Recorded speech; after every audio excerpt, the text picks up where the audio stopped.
एकैछिन यो भिडियो हेर्नुहोस् है त। साथीहरू, हिजो भएको विराटनगर किङ्स र लुम्बिनी लायन्सको खेलमा सन्दीप लामिछानेको फ्यान हो भन्दै बाबुले आफ्नो टिमप्रति देखाएको माया र सपोर्टले साँच्चीकै मेरो मन छोयो यार।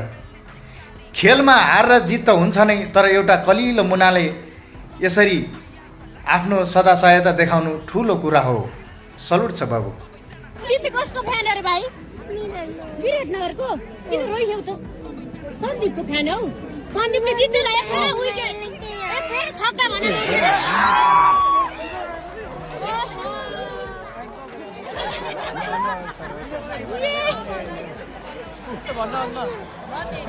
जित्छ के? यता फर्क्यौ न, यता फर्क्यौ न। जित्छ के? जित्छ विकेट, के अरे छक्का भन न उठेर। छक्का चिचार भन्नु के? हामीले विराटनगरको फ्यान हो के? छोड दे, चक्कर खाएर गेम हेर ल, फेरि खाऊ बाबु।